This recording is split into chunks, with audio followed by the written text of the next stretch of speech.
Comme je suis là, de ma mère, autant que je sois là. Donc la synchronicité, Christelle Mouden, je sais que vous êtes sophrologue, mais éclairez-nous un peu sur cette notion-là. Et dire parfois le regard extérieur est intéressant. Quelqu'un qui n'est pas tarologue, il peut parfois parler de manière intéressante du tarot, etc. Vous avez un regard ethnologique un petit peu. Alors, Donc, la synchronicité, c'est en fait, on peut la mettre en parallèle bien sûr avec les coïncidences, c'est-à-dire que la synchronicité, c'est de se retrouver avec un événement ou une carte en l'occurrence, puisque là par exemple avec Madame Bernier on parle de tarot, qui va correspondre à une situation de notre vie dans le présent. Vous oui. voyez, c'est un petit peu comme si là où on en est dans notre vie, à cet instant T, on a une carte par exemple qui va nous parler de ce dont on a besoin. Alors qu'est-ce que c'est que ce processus de synchronicité? Qu'est-ce qui fait que ça existe, cette synchronicité? Il y a une harmonie préétablie. Pourquoi est-ce qu'il y a synchronicité finalement? Qu'est-ce qui permet à la synchronicité d'exister? Alors là, je dirais Quelle est la force qui fait que on peut arriver à avoir des événements comparables à différents moments, etc. Qu'est-ce qui articule tout ça? Eh bien là, je dirais qu'il faut croire en une intelligence de la vie. C'est-à-dire il faut croire qu'il y a un principe qui nous est largement supérieur et qui nous guide Et oui, tous. oui, Et moi, l'image que j'ai, oui. c'est les oiseaux. Quand vous voyez une nuée d'oiseaux qui tout d'un coup, tous ensemble, se retournent pour partir dans une direction opposée et qu'il n'y a aucun carambolage, vous Oui. voyez, que tous volent sans problème, on sent bien qu'ils sont, eux, guidés par une force. Vous voyez, et moi, je suis intimement persuadée que nous sommes guidés par la même force, si ce n'est que nous, par moment, on va bloquer ça. C'est ça. Donc c'est quelque chose qui est. Vous êtes intéressé par les phénomènes collectifs quelque part. C'est-à-dire le fait qu'un ensemble de personnes soit sur la même longueur d'onde, c'est aussi une forme de synchronicité. Ah ben, moi, je pense que c'est surtout révélateur de l'intelligence de la vie, quoi. Vous voyez? De l'univers, comme on dit Tout à aussi. fait, ouais. Oui. L'univers, la vie. On lui donne toutes sortes de noms parce que Oui. c'est le nom avec lequel on est confortable. Moi, j'aime bien dire la vie parce que ça parle à tout le monde. Oui. Et il n'y a pas d'histoire de religion. Mais alors vous êtes plutôt sophrologue. Alors pour une question un peu idiote, mais qui va articuler, est-ce que le tarot peut s'inscrire quelque part dans la sophrologie? Et est-ce que la synchronicité s'inscrit dans la sophrologie? Alors, je dirais complètement. Déjà, parce que, en l'occurrence, là, c'est quand on parle par exemple de ce tarot, qui n'est pas du tout du tarot divinatoire ou de voyance, c'est du tarot de connaissance de soi, de développement personnel. En sophrologie, la base, c'est vraiment une méthode qui permet de mieux se connaître. C'est vraiment la base. Mieux se connaître, s'intérioriser, et puis se mettre, je dirais, justement à l'écoute de ses sens, hein, parce que c'est vraiment Oui. toute la base de la sophrologie. Le départ, je dirais, c'est reprendre contact avec son corps, avec ses sensations. Et on parle de sensations et de 5 sens, et de là, on peut développer jusqu'au justement 6e sens. C'est-à-dire que je dirais que le 6e sens, c'est les 5 premiers sens raffinés. Alors donc, quelle est cette première étape qui permet de reprendre possession de soi-même, de son psychisme, de voyager, d'explorer ce qu'on est? C'est par la relaxation, c'est par vous parliez de méthodes, quelles sont les méthodes qui sont au service de ce projet? Alors en sophrologie, on va utiliser différentes techniques. Déjà, on va commencer par la respiration, un travail Voilà. sur la respiration. C'est ça. Ensuite, également, bien sûr, travail de relaxation, que ce soit relaxation en mouvement, des mouvements simples, ou bien encore de la relaxation statique. Et puis, on va utiliser également la visualisation. Et en fait, tout ça, ce sont des outils pour nous mettre, je dirais, dans un état réceptif. Vous voyez, c'est-à-dire que la relaxation en sophrologie, c'est une porte. Ça permet d'arriver à un état où la conscience est beaucoup plus réceptive. Est-ce que ça correspond aussi un peu au rêve éveillé par certains côtés, non? Ça pourrait s'en rapprocher par la visualisation. Oui, C'est-à-dire que, parce que rêve éveillé, on va, je dirais, guider la personne, oui, un petit peu comme une méditation guidée. Donc en sophrologie, on utilise effectivement la visualisation. Alors la visualisation, ça va permettre, par exemple, vous voyez, à des gens qui ont des problèmes, je dirais, de phobie, imaginons, vous voyez, de se mettre en circonstance, mais dans un état complètement dans un lieu complètement sécurisé en présence d'une sophrologue. La personne va pouvoir vivre des choses. Elle va se confronter à des choses qui Tout à fait, elle va être l'effraient. préparée en fait. Oui. Vous voyez, donc c'est une des techniques. Un lieu sûr, Tout à fait. c'est ça. Vous voyez, par exemple, quelqu'un qui angoisse à l'idée de, je sais pas moi, quelque chose d'important comme un examen, un rendez-vous de travail, on va lui permettre quelque part de le vivre avant, vous voyez, par la visualisation, Oui. et de pouvoir s'y préparer. Et du coup, quand l'événement arrive, la personne sera beaucoup plus détendue parce qu'elle s'y sera préparée, elle aura appris des techniques de relaxation. Une sorte de vaccin un peu. Voilà. Je dirais, si ce n'est que la différence, c'est que en sophrologie, on transmet une technique que la personne va ensuite garder, qu'elle pourra utiliser à vie. Oui. Vous voyez, une fois qu'elle a apprise, si bien sûr il y a entraînement, hein, parce que l'important c'est de s'entraîner. Elle anticipe, elle pratique une forme d'anticipation soft de ce à quoi elle va se confronter. Voilà, ça c'est une des techniques pour des gens qui ont besoin de se préparer à quelque chose. Alors révèle-nous encore d'autres secrets de la sophrologie. D'autres secrets de la sophrologie. Alors bien sûr, là où c'est très connu, c'est pour tout ce qui est gestion du stress, de l'angoisse, des crises de panique, qui sont malheureusement de plus en plus fréquentes. Donc là, il s'agit à nouveau de pratiques d'exercices de respiration, d'exercices de détente. Bien sûr, excellent également pour tout ce qui est gestion des émotions. Déjà, ne serait-ce que, je dirais, rentrer en amitié avec ces émotions parce qu'elles ont une mauvaise presse. Et beaucoup de gens, en fait, les voient comme des ennemis, comme des empêcheuses de tourner en rond, alors que c'est bien l'inverse. Hein. En fait, il faut les apprivoiser. Exactement, tout à fait. Les émotions sont nos amis.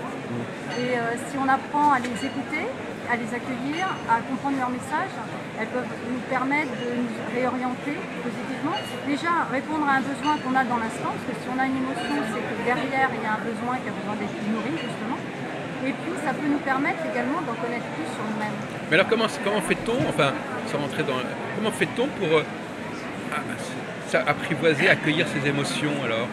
C'est un peu comme ce que vous disiez tout à l'heure, on les fait arriver, on les fait venir, comment ça se passe? Alors oui, si vous voulez savoir les comment visualise, ça fonctionne en séance, en fait, on fait revivre en rappelant le souvenir. Vous voyez, le souvenir de quelque chose qui s'est passé. On a tous un souvenir d'une grande colère, d'une grande tristesse. Vous voyez on la convoque. Voilà, tout à fait. On la convoque et là, dans l'instant, avec donc tout ce travail, parce que bien sûr, c'est pas dans une première séance qu'on fera ce genre Non. de choses. Hein. Il faut vraiment déjà avoir un peu pratiqué la sophrologie, connaître un petit peu les techniques. Et donc on va, comme vous disiez, convoquer cette émotion et puis grâce en fait à cet accueil et avec l'écoute, on peut, je dirais, rentrer en amitié avec cette émotion, c'est-à-dire lui permettre de vivre, se rendre compte qu'en fait une émotion c'est de l'énergie en mouvement, hein, et que bien souvent si on la laisse vivre, je dirais, sa vie d'émotion, eh bien, elle livre son message et puis elle redescend et je dirais, elle disparaît. Et que le problème, bien souvent, avec l'émotion, c'est qu'on la bloque en fait. On l'empêche de nous livrer le message qu'elle a à nous livrer et puis elle augmente et elle devient problématique. Donc on a une sorte on peut parler de nettoyage, un petit peu de purification du mental, et puis non, je vois pas ça comme une de neutralisation. Juste, comme quelque chose de fluide, vous voyez. Oui. Je dirais, imaginons, on prend l'image d'une rivière qui coule tranquillement et que la rivière à un moment a des rapides et ça fait partie de son chemin simplement. Si tout d'un coup là vous mettez des barrages. Voilà, des barrages, des obstacles. Vous allez créer un problème à ce endroit-là, alors que si vous enlevez les barrages, la rivière, elle s'écoule simplement. Oui. Je dirais que tout ça, c'est le mouvement de la vie, quoi. On va pas... C'est ce qui fait la richesse de la vie. Vous voyez, les émotions. Imaginez-vous une vie sans émotions. Et donc vous pensez que beaucoup de gens souffrent de cela? Oui. D'où le mot sophrologie d'ailleurs qui vient de l'étude de la souffrance. En fait, je dirais que pour beaucoup, on a été élevé dans cette croyance qu'il ne faut pas s'écouter. et puis qu'il y a des émotions qui sont mauvaises, hein. D'ailleurs, régulièrement, vous entendez parler d'émotions positives et d'émotions négatives. Ça prouve bien en soi qu'il y a je dirais par exemple, la joie a bonne presse et la colère moins, Oui. la tristesse encore moins. Et est-ce que est-ce que vous avez une approche différente de la femme et de l'homme par rapport à toutes ces questions d'émotion, de vie intérieure, de problématiques de vie? Est-ce que vous faites une différence, Christelle, entre une personne homme et une personne femme? Je dirais que je ne fais pas de différence. Est-ce que les interventions ne sont pas forcément au même niveau, par exemple, ne concernent pas les mêmes symptômes, je ne sais pas? Oui, ben simplement, je dirais que sans doute que si on généralise, et c'est pour Oui. moi pas très bien généralisé, Bon, mais d'accord, de temps en oui. temps, il faut. Merci de faire un effort. Je dirais que souvent, oui, l'approche des hommes est différente, c'est-à-dire que les femmes sont beaucoup plus à l'aise avec les émotions, je dirais. Oui. Bien souvent, parce qu'on leur a permis, hein. Vous voyez, c'est aussi encore, ça c'est culturel, hein. C'est-à-dire combien de fois on entend dire à un petit garçon, un homme ça pleure pas. Mm. Vous voyez, une femme ça pleure, un homme ça pleure pas, par exemple. Il y a bien quand même dans le domaine sexuel, c'est pas si évident que ça pour les femmes. Au niveau, quand elles ont une émotion amoureuse, elles ne savent pas forcément où ça va les amener, par exemple. Elles peuvent avoir peur de leurs émotions, de leurs ressentis, parce que ça peut les engager dans un rapport avec l'homme, avec la dimension sexuelle. Enfin, je ne sais pas, je ne suis pas sûr que sur ce plan-là, ce soit si facile d'être une femme. Je sais vraiment pas s'il y a une différence à ce niveau-là, vous voyez. Bah, l'homme peut apparaître comme un adversaire, comme quelqu'un qui menace son bien intégrité. sûr, bien sûr, et je vous dirais qu'à l'inverse, pareil, les hommes sont très, je pense, beaucoup d'hommes se sentent fragiles au niveau des émotions. Oui, Vous voyez. mais c'est pas tout à fait les mêmes craintes dans les deux cas. Oui, alors là, vous parlez de la crainte de l'agression. La crainte, pas forcément de l'agression. Pour un homme, la crainte de ne pas être capable de satisfaire une femme. Pour la femme, de se soumettre à l'homme dans le rapport sexuel. Enfin, il y a des tas de... On peut parler de toutes sortes d'angoisses et de peurs qui viennent dans les deux cas, qui ne sont pas du tout du même ordre d'ailleurs. L'homme, c'est de ne pas être à la hauteur de la situation. La femme, c'est d'être trop prise par cette situation. Je ne sais pas quoi. Enfin, Là, je dirais que ça sort de mon domaine. non, mais c'est pour dire que les femmes n'ont pas elles peuvent aussi avoir leur peur par rapport à leurs émotions, c'est ça que je veux dire. Ah oui, d'accord, bien sûr. Ah oui, mais là, c'est clair. Comme je vous disais, je pense que beaucoup de gens, hommes et femmes, ont peur de leurs émotions. Oui, c'est ça, voilà. Sans doute, oui, bien sûr, complètement, totalement. C'est-à-dire où les émotions peuvent, par exemple, Ils peuvent les venir. dépasser un peu. Tout à fait, c'est ça. Je pense que justement, le fait de bloquer ces émotions, c'est souvent la peur.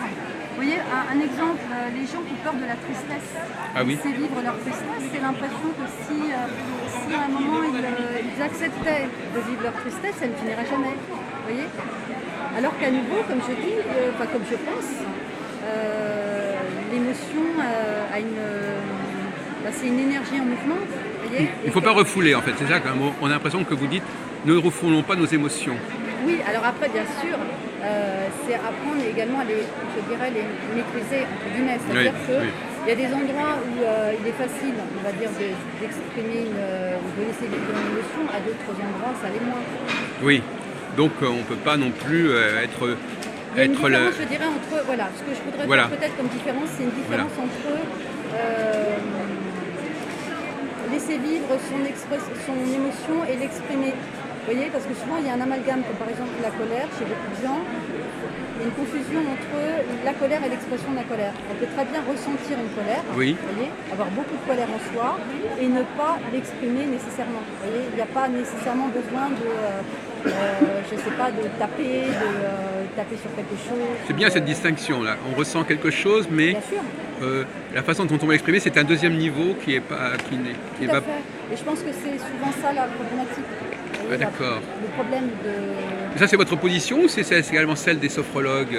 Est-ce que c'est votre propre sauce? Je ne me permettrai pas de parler pour les sophrologues. Non. Là, je vais m'impliquer moi, oui, d'accord, mais enfin, ouais. c'est pas un mécanisme qui est présenté par les sophrologues, c'est vous qui le dites comme ça, enfin, c'est votre apport personnel. Ah oui, sur le plan théorique. C'est-à-dire que sur le plan méthodologique, vous dites qu'il faut distinguer entre le sentiment, le ressenti et la façon dont on... l'expression. Je dirais que oui, bah, ça c'est une distinction à faire. Moi, c'est par rapport à ma pratique, vous voyez, aux gens que j'ai pu rencontrer, de m'apercevoir que c'est bien souvent la confusion. Oui. De même qu'il faut distinguer entre il y a les causes et puis les effets qu'il faut contrôler.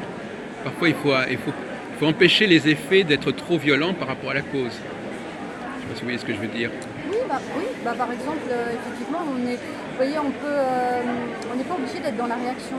Et justement, ça, c'est ce que l'on développe avec la sophrologie. Vous voyez, la prise de recul, c'est-à-dire au lieu qu'il y ait action-réaction, on arrive, à force de pratiquer différentes techniques en sophrologie, on arrive à avoir ce recul qui fait que l'on peut vivre quelque chose sans être immédiatement dans la réaction. Voilà, c'est ça. On peut par exemple ressentir une émotion, la sentir nous traverser, sans pour autant avoir tout de suite l'impulsion d'agir. Vous voyez, on peut laisser vivre cette émotion. Ça, c'est comme une leçon de la sophrologie, ça, quelque part. C'est une morale de la psychologie. C'est une pratique qui est quand même au cœur, quelque part, du message de la sophrologie.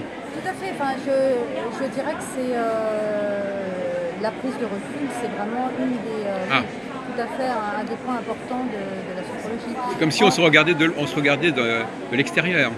Oui, voilà, exactement. On apprend à avoir du recul par rapport à ce qui se passe à l'extérieur, par rapport à ce qui se passe en nous. En fait, on arrive à poser un regard sur soi et un regard sur le monde et un regard sur soi en rapport avec le monde. Vous voyez ? C'est une sagesse, en fait.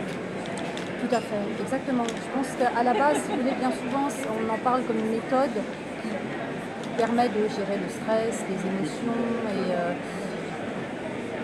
les aléas de la vie également, bien sûr. Mais je dirais qu'au sens large, c'est une philosophie de vie, un regard que l'on pose sur la vie. Il y a aussi, par exemple, en sophrologie, un choix qui est celui d'orienter son regard vers le positif. Parce qu'en fait, bien souvent, vous voyez, quand on arrive, par exemple, chez un sophrologue pour un problème, imaginons du stress, souvent, c'est actuellement, malheureusement, ce qui est fréquent, c'est les gens qui ont des problèmes au travail, par exemple. Je pense que, si vous voulez, le stress, il y a du stress positif et du stress négatif. En fait, ce qui se passe, c'est que, je dirais, les gens qui arrivent avec une problématique autour de ça, bien souvent, c'est une histoire de capacité. C'est-à-dire qu'ils ont des capacités, ils ont des ressources auxquelles ils n'arrivent plus à faire appel. Vous voyez, c'est-à-dire qu'elles sont là. Alors ça, c'est vraiment un des principes. Il ne faut pas les exploiter, les explorer, les exploiter. Tout à fait. C'est qu'à un moment, si vous voulez, le négatif a pris le pas, je dirais, sur le positif, et il y a un besoin de... voilà. Elles sont appauvries quelque part. Oui. Comment ? Elles se sont appauvries. Elles n'ont plus les ressources. Je dirais qu'à force, on est humain. Elles se sont taries. Taries, non, je dirais, elles sont masquées un petit peu, oui. Vous voyez, comme si elles étaient recouvertes par... Voilà, il y a une confusion un peu, perte de transparence, perte de contact avec soi-même. Donc c'est ça aussi, c'est à la fois le contact avec soi-même, mais aussi ne pas être prisonnier de ce qu'on est, pas de ce qu'on ressent. Bien sûr, de se rendre compte que l'on est maître de soi. Je suis maître de moi comme de l'univers. C'est une parole c'est dans Corneille. Oui. D'accord. C'est l'empereur qui dit ça, je suis maître de moi comme de l'univers. Eh bien écoutez, merci beaucoup Christelle, voyez-vous.